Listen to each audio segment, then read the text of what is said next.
বাকি অন্যান্য ইতৰ প্ৰাণীসকলে এই ক্ষমতাটো তেওঁলোকৰ নাই সেইকাৰণে মনুষ্যং অমৃতেশ্য পুত্ৰাহ মানুহ অমৃত সন্তান ভাগৱত জ্ঞান ভগৱানে ব্ৰহ্মাক প্ৰথম প্ৰদান কৰিলে সেইকাৰণে ব্ৰহ্মাদেৱক ভাগৱত কথাৰ প্ৰথম গৰাকী শ্ৰোতা হিচাপে ধৰা আৰু স্বয়ং ঈশ্বৰ পুৰুষ ভাগৱতৰ প্ৰথম গৰাকী বক্তা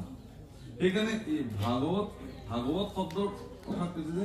ভগৱানঃ প্ৰোক্তঃ ইতি ভাগৱত ভগৱানৰ দ্বাৰা প্ৰোক্ত ভগৱানে যি কৈছে এইটো ভাগৱত ভগৱানৰ যি লীলা সন্নিষ্ট হৈ আছে সেই লীলাৰ দ্বাৰা জগত কেনেকে সাধিত হৈছে সৃষ্টি হৈছে কেনেকে জগত চলিছে আৰু সেই জগত কেনেকে এদিন বিনাশ হৈ যাব সেই সকলো কথা মানে ভাগৱতত বৰ্ণিত হৈ আছে গতিকে ব্ৰহ্মক ভাগৱত প্ৰদান কৰিলে ঈশ্বৰ পুৰুষে ভাগৱত যে ব্ৰহ্মাই গ্ৰহণ কৰিলে তাৰ পৰিণাম কি ইয়াত উল্লেখ কৰিছে ব্ৰহ্মাৰ মনত কিছুমান প্ৰশ্ন উৎপন্ন হৈছে সেই প্ৰশ্নসমূহ কি যে হে ভগৱান এই সমগ্ৰ ভুৱন মণ্ডলত বিশ্ব ব্ৰহ্মাণ্ডত